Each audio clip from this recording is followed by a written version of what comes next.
现在你们去现场了吗？谁给我拍的照？不错哎，拍的真好，修的真好。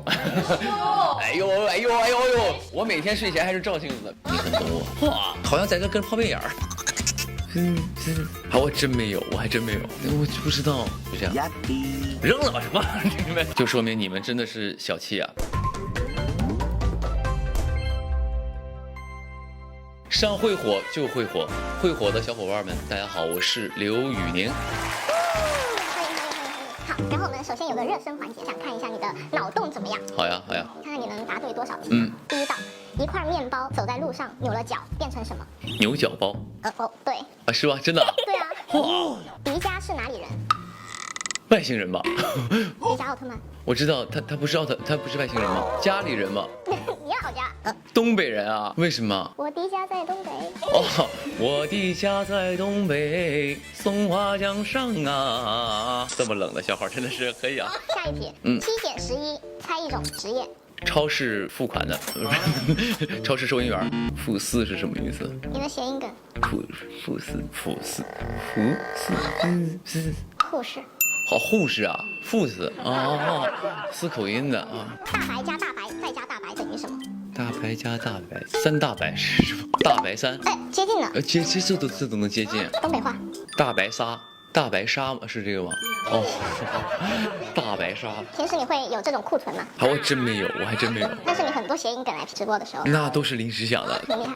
好，那我们正式开始采访了。就是之前你有说过自己接的一些角色都会有刘宇宁的气质在嘛？那这一次燕子京身上有哪些你的气质啊？那自然是坚韧不拔、勇敢。没有，我觉得气质就是那种他身上是有一种悲凉的气质，就是因为他身世很惨嘛，他知道想要什么就要靠自己的这个感觉。他身上会透露一种，你好像感觉他生人勿近。但是其实他内心是渴望得到爱的一个人啊。你1米9的大高个儿，经常演一些比较虐，然后很有破碎感的角色，是种怎样的体验？哎，我还挺享受的。对，我觉得很有感觉。我还是喜欢一些有一些思考的角色，他的内心世界很丰富的一些角色。对演员来说，他是有的演。我是这样的，对。那燕子京他浑身都很值钱嘛，你最想获得他身上什么样的东西？可能就是那个腰带吧，因为那个腰带最后是端午送给他的。对，它的意义可能大于了金钱吧。那如果燕子京穿越到现代的话，你觉得他会和刘宇宁一起做什么事情？他和我一起做什么事情？跟我创立一个这个珠宝品牌吧，应该是啊。他去进货选品，然后我来帮他卖。对，直播就开起来了啊。那如果刘宇宁穿越到古代呢？你会跟他做什么？我回到古代估计会死吧，我就会死在那儿，因为其实那个环境是很难生存的，尤其有这种江湖的这种的，包括我拍过很多那种古装戏嘛，总有一些个人搏斗啊，这个打戏，你好像感觉这个人很帅，但其实在拍摄过程当中很容易受伤，就是非常的危险，你很容易就命丧于江湖啊。饰演燕子京这个角色，有加入你哪些小巧思或者小设计？其实开始设计了一些东西，因为开始读剧本的时候，我读到了一个燕子京的一个特点，就是他比较爱干净，别人碰过的一些首饰，他都就嫌弃，尤其他仇人弄过的东西，他就嗤之以鼻。当时想给自己加一个设计，比如说动不动从那个兜里掏出个手绢擦嘴什么的。然后当时我在家就是琢磨了一下，照着镜子，就是比如说从袖子拿一个手绢出来擦嘴，感觉好像是就是不太爷们儿，所以这个设计当时就给删掉了。盘串这个算是一个小小的设计，就尽量日常戏的时候都会把这个串放在手里，然后让它成为自己的一个习惯和一个符号。所以你平时会经常对着镜子去练一些小动作啊，或者眼神？其实是会的，是需要的，因为有的时候你在演戏的时候，大部分你想的一些东西，其实你没办法从第三方视角看你自己嘛。我之前有一个角色是有一点神经质的，然后呢，我就想说加一个这种，就是这眼睛一直抽，一直这样，显示他有点神经不太正常。然后呢，我就照着镜子就这样，好像在这跟泡面眼儿。后来我也没加，对但是有些东西我会去思考这个东西，会想要说在表演上丰富一些东西去设计这个角色的一些特点，让观众所记住它。平时自己照镜子的时候，你会有怎样的 OS？我有这个身上有这个护肤产品的代言。就是每天这个照镜子的时候，就会觉得说，哎呦，这个看来得好好睡了。最近这个黑眼圈又严重了，好好睡觉啊，保持身体健康啊。那就是大家都说直播时候的刘宇宁、演戏时候的刘宇宁和唱歌时候的刘宇宁是3个人。那现在能不能用这3种不同的身份去安利一下燕子京这个角色？那第一个歌手嘛，朋友们是因为这样的，因为我们《珠帘玉幕》已经开播了，当然这个希望每一个看到这部戏的朋友都能够生活美满，家庭幸福。今天是个好日子，而且吉祥的事儿都能成。哎，祝贺各位。Hello everybody， 这个欢迎各位来到我这个刘宇宁的直播间。那最近我在演的一部戏《珠帘玉幕》已经上了，所以希望朋友们多多去支持一下，然后多多的去帮我们宣传这部剧，好不好？谢谢各位了啊！这个还没有点关注的朋友，先点点我们的关注，谢谢了。想跟诸位说一下，《珠帘玉幕》这部戏还真的挺好看的。各位平时在闲暇时间没有什么工作要忙的话，希望大家多多收看这部《珠帘玉幕》，谢谢。好，然后那你觉得燕子京哪一句台词或者哪个桥段会火呢？哪个桥段哪个会火？哪句台词会火？我也不知道，反正就是人一定要靠自己吧。他可能就是燕子京的一个想要传递的一个理念，且一直也告诉身边人的一个精神啊。前2天有个话题是刘宇宁唱歌包 BE 的，你有看到这个吗？没看到，我把毛不易的活抢了，人都说他是毛 BE。可能最近我也保不齐会唱到一些稍微这种伤感一些的曲目，包括我自己的戏啊，之前《一念关山》的奉上啊，就是每次那个曲一响，好像就要有人要走了。大家之前给我的封号是这个爱情保安，我一唱的时候，男女主可能就会爱情就会升温，或者是有重逢相遇了，都是有这种美好的一个结果的。所以呢，就是我尽量唱点开心的分享给大家吧，让大家继续坐实我这个爱情保安的身份啊。所以你是想要继续当爱情保安？是的，是的，因为这个剧里的这些男女主也好，故事他们已经够惨的了，我还是希望给他们一些期望吧。那就是你觉得当了演员之后，在唱歌的时候会不会更有画面感？还真有。其实我一直在很早听过一句话，叫做唱歌其实就跟说话一样，它的形容并不是说你要像说话一样唱歌，而是说想要去表达。最重要的一定是我传递给了一个什么情感、什么氛围，让你感受到了什么。所以我觉得这个作为演员来说，走入不同角色的人的人生和内心之后，我的感受力被开发了，共情力可能会开发。那我被开发之后呢，我可能传达这个情感的技能又会稍微有一点点的提升，所以在唱歌的时候也是有一些输出的啊。然后我们会有本神奇的答案之书。哦，我之前搞过一次这个。我们这本很不一样。哦，你看它都翻成这样了，就说明你们真的是小气啊，不是买一本新的，对，显得有年代感，是不是？感觉像100年老书的感觉。来问2个问题，然后翻开它获得答案。我当然现在是这个珠帘玉幕，我最关心我的这个角色会不会被大家所喜欢嘛？告诉某人，那对你意味着什么？对，我跟你说，朋友们，我跟你说，这个角色意味着他对我很重要。我们会好好帮你宣传的。好呀，谢谢了。再问一个吧，关于你自己的。关于我自己的，就是这样吧。我帮你们问一个，就是刘宇宁明年会不会顺利开演唱会跟大家见面，好不好？紧张了。要知道，选择太多和太少一样很难。很难选择开多开少，因为这个是真的，因为我真的在考虑说2巡的时候，因为他们跟我说要多开几场，我怕朋友们没有新鲜感了，然后也会看疲惫，而且很多朋友想要说来支持我演唱会，你说开演唱会又买票又要住宿又要机票又得吃饭，然后呢又可能买一些什么这种为演唱会准备的东西，而且大家赚点钱都不容易，所以都会很破费，所以我开太多我怕你们承受不太了，所以我真的在选择，真的很难。扔了吧什么？没有，开玩笑。或许你现在对霸道总裁这个角色还有执念吗？我其实还是没有想演，我想演是我的粉丝们说，宁哥你去演个霸道总裁吧。但是我是不抗拒任何角色的性格或者是风格的，有机会也尝试。所以可能燕子京在某种程度上，它算是一个古装的一个霸道总裁吧。然后我们会火马上就10周年了，想请宁哥分享一下你这10年来的感悟。对，我这10年其实就是每个阶段都不一样。可能10年前的我不知道我将来会做什么，甚至不明白我能否吃得上饭。然后呢，在6年前有一个偶然的机会，能够从事这个自己想从事的行业，做歌手嘛。然后又过了2年之后，我又开始做演员了。然后呢，到今天又有跟剧跟大家见面了。所以我想说，无论说10年也好，或者是20年也罢，我觉得在人生当中，只要你坚持你想坚持的东西，有可能在某一个阶段就会让你进入你人生的下一个阶段，然后可能是让你满意，有可能是让你更加痛苦的。但是只要你向着好的方向努力，我相信一定都有好的收获。那如果重生之刘宇宁在会火上班，你想要应聘什么岗位，或者想在会火做什么？我可能就做你这个职位。我喜欢跟人聊天嘛，我在跟他对话当中，我要去揣测他是如何思考的，且问什么的问题既有话题又不冒犯。我觉得这个过程还挺有意思的啊。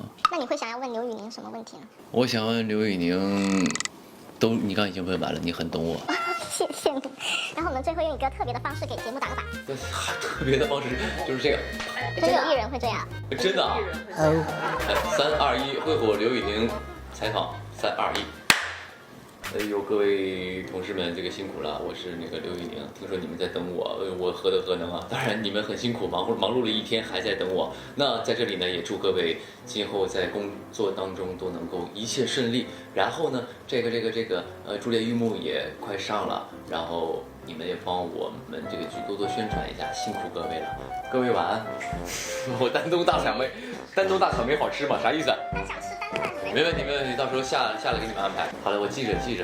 等那个丹东草莓下来了，给你们整点啊，尝。会火，哎，来了，又见面了。上一次那个丹东大草莓我们收到了，想吃丹东大草莓。没问题，到时候下来给你们安排。兑现承诺了，谢谢，辛苦你们。划拳，我以为人家玩过你不想玩了呢。我跟你说，对，我就很正常，就是一些那个给人评论留言，谢谢人家，真是够浪漫啊，真的是5、2、0。上会火就会火，会火的小伙伴们，大家好，我是刘宇宁，欢迎各位。欢迎。那其实我们也有热身游戏哦，但是刚刚上一家玩过了。哦，他已经玩过了，所以我决定，我也要 PK 一下。你也要不玩了？我以为人家玩过你不想玩了呢啊。但是我们是升级版，就是双手石头剪刀布。划拳。双手同时石头剪刀布，然后迅速撤回一只手，看最后剩下那只手谁赢。可以，来，手剪刀布。撤回一只。对不起，手剪刀布，刷。啊，我为什么是2个都是包袱？行，你赢了，你赢，可以。但是其实也没有什么惩罚奖励了。为什么一定要玩这个呢？是因为今天是520。哦，真是够浪漫啊！真的是520啊，石头剪刀布，哇，真不错。是的，好嘞，那我们开始正式的问答了。就是最近折腰、开推还有音综都在同时宣传嘛？是。就这么多作品同时在一个宣传期是怎样的感受？感受就是第一，我本人肯定是很开心的，然后但是苦了我那些这些朋友们了，就是感觉看不过来了。打个比方，今天音综那边发了我的那个 cut。然后他们不仅还要看，还要去给人评论留言，谢谢人家说，哎，这个给人评论留言。然后今天这个剧宣了，然后又来忙活剧宣的事儿，然后又看我们的剧，然后又各种，对他们比较辛苦，我还好啊。那折腰开播的时候，你是跟我们一起知道他是要空降，还是说比我们提前知道？我真的是当天才知道的。那知道他要空降的时候，第一反应是什么？我终于播了。那就是2年前直播的时候，你就说这个角色比较难饰演嘛？你觉得难在哪些地方呢？其实真的很难，魏少这个角色真的很复杂，他并不是说传统性的，你只要想一个帅帅的这个样子，这个状态就可以了。他其实有很多小的东西，你要把那些小的日常的东西把它演出来，那个是很难的，这是第一。第二呢，就是他会有一些光膀的戏份什么之类这种的，然后包括一些情感戏。确实挺难的。现在我再回头看这个东西的时候，我就想说，哎，当时还真的是可以。其实我挺认可，因为我那个时候的我的最好的一个发挥，最好的一个演技，所以我也挺满意的。那你当时也有说过，剧中的一些桥段会去搜水什么什么的戏去是。像这部戏里边有一些桥段呢，是需要上网去查资料的，得去学习的。因为快结束的时候，那个小乔的校期也到了嘛，对，就是可能就有一些。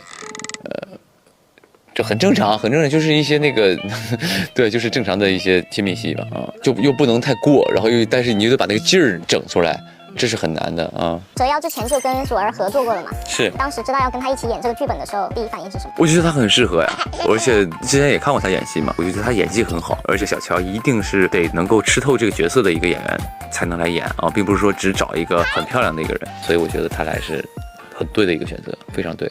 其实之前也相处的比较熟络嘛，那你们在演刚刚说的亲密戏的时候会不会尴尬？其实不会，因为演员他最重要的还是能够跳进跳出嘛，你需要投入嘛。你在演这场戏的时候，你知道你要干什么嘛，所以你的付出的那个情感一定是得当下是真诚的嘛，对。看到他在别的采访里面有模仿你嘛，你今天能不能也还原一个小乔的一个经典桥段？我记得这一句，他当时自己加了一个词儿叫 “we”， 你可能没有听到，因为这段还没播呢。他就是那个 “we”， 南军我回来啦，就是那种的，他有点像那种懒羊羊那个嘛，看到有一场戏就是扇到你的脖子嘛，对，还记得这场戏吧？当然，因为他不好意思打我，确实他不太敢打我。我让他真闪，因为拍得很紧，景别是很紧的，你一定得打到嘛。他不太敢打，所以就后来确实是打到了，但是打的这个部分，打的下颚线啊。那就是你自己也有在追剧嘛？追剧的过程中有没有被自己逗笑的那种桥段？还真有，就是那段那个盖被子装睡那段，我就觉得我当时那个处理还挺好玩的，对。然后现在所有的剧粉都说，遇到楼梯和遇到下雨天都要魏少的抱抱，然后他们都喊话说要全国寻抱。对此你有什么想回应的吗？要我全国寻抱，你怎么不害臊？对，我就突然押韵啊，莫名其妙就是那种，就是全国寻抱。就不抱了吧，抱不过来。然后我最近一直在减肥，所以比较的虚弱，有机会好好的健身啊，健身再说吧。大家都说《红尘客栈》这首歌跟折腰很适配嘛，今天有没有这份荣幸能够听到您现场清唱一小段？《红尘客栈》本身我其实以前就很喜欢这首歌，但恰巧里面有一句任武林谁领风骚，我却只为你折腰嘛。然后又和一些我们那个影片去做二创剪辑的时候就很有感觉嘛。唱两句吧。任武林谁领风骚，我却只为你折腰。过荒村野桥，全是外古道。酒旗招风中潇潇，剑出鞘恩怨了。我就是唱不太动了啊，谢谢各位的献丑啦，哎。献丑，就是我们会火编辑室有2位小伙伴也在实时追剧，然后今天想让你来检查一下作业。又走这么快，那哪能追得上嘛？哦，这个我看到了，我真的看到了他们。还有人提醒，是啊，又麻烦了。他肯定，你看，脚步踱步，还在等着呢，等着跟让他一起走。就是他们是很能 get 的这种桥段，包括2个人物性格的2位非常好的朋友。他们最厉害的是，比如说今天刚上。打个比方，刚更新，过一会儿他们就出来蕊了，他是这么一个存在。这2个朋友特别好，小付和佳怡，那个你们俩后面一定要继续蕊下去啊，帮宁哥好好宣传，谢谢你了，拜托了。过年的时候给你邮草莓哦啊。然后我们最后用一个特别的方式给节目打板吧。刘宇宁，下次见，3、2、1。